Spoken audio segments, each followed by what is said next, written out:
Good day. This is Leadership TV News. I am Nefisat Abdurrahman. Resident doctors under the Federal Capital Territory Administration have declared an indefinite strike following the expansion of the 7-day warning strike. The decision was announced in a communique issued Monday morning and signed by the association's president, Dr. George Ebong, and General Secretary, Dr. Agbo Afyong. The doctors are protesting unpaid salary arrears ranging from 1 to 6 months for those employed since 2023, non-payment of the 2025 Medical Residency Training Fund, delayed promotions, and continued deductions from their salaries. They also decried severe manpower shortages, warning that the lack of recruitment has led to stress-related deaths among health workers and poses grave risk to both patients and doctors. Other grievances include non-payment of arrears from the 25 to 35% upward review of Gunmen already enjoyed by federal health workers. The association is demanding immediate settlement of all arrears, urgent recruitment of doctors before the end of 2025, full disbursement of training funds, and renovation of FCTA hospitals.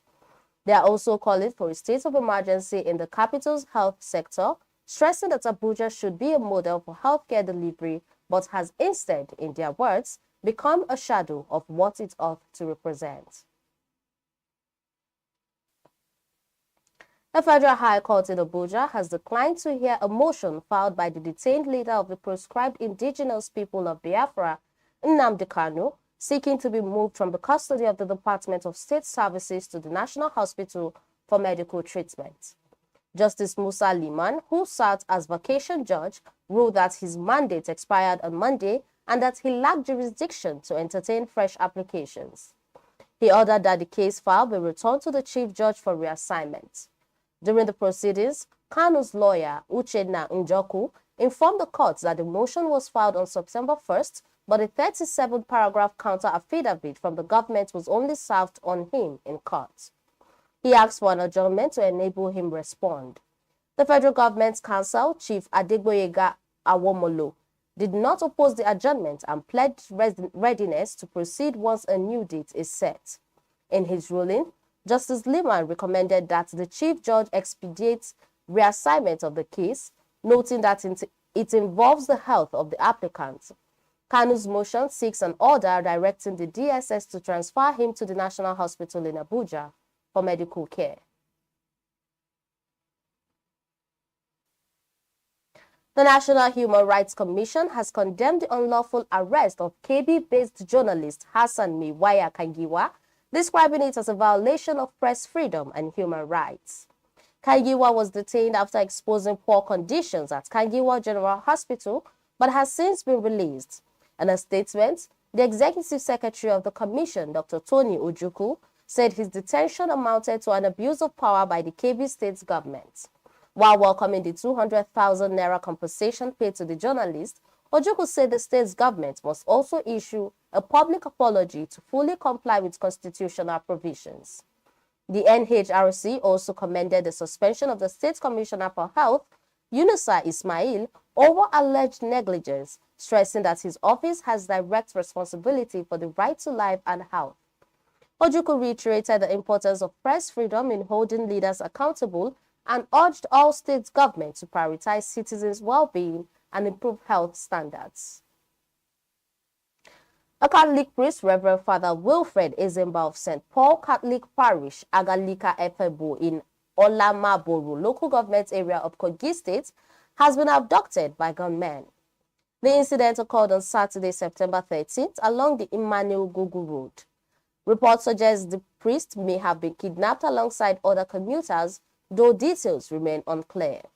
The abduction has thrown the Catholic community in the area into confusion, as kidnappers are yet to make contact with the church or the priest's family. A fellow priest in the area, Father Michael, said they remain hopeful, expressing confidence that Ezemba will regain his freedom through prayers.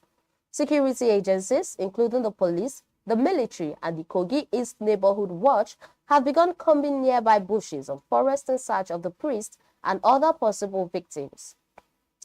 This latest attack is the second kidnapping reported in Olamaboro in 1 week. Earlier, Lawyer A.B. Shaibu was abducted and later released after his family paid a ransom. The Nigerian Bar Association, IDA branch, has condemned the rising wave of kidnapping in Kogi East and called on the government to take urgent steps to address what it described as alarming insecurity.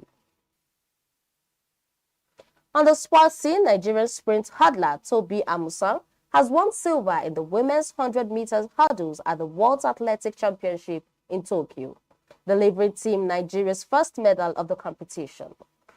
The former world champion clocked a season's best of 12.28 seconds to finish second behind Switzerland's Ditaji Kambunji, who stormed to gold in 12.24 seconds, setting a new national record. America's Grace Stark claimed bronze with a time of 12.34 seconds, while fellow American Masai Russell finished fourth. Amusan had shown fine from leading up to the final, winning her heat in 12.53 seconds before clocking 12.36 seconds in the semi-finals. The final lineup was a strong one, featuring some of the world's best hurdlers, including Jamaica's Daniel Williams, the Netherlands' Nadine Visser, Davian Charlton of the Bahamas, and Poland's Pierre. And that's it on Leadership TV News. For more of our news stories, you can log on to our website on www.leadership.ng. I am Nefisat Abdurrahman. Many thanks for watching. Be part of our brand.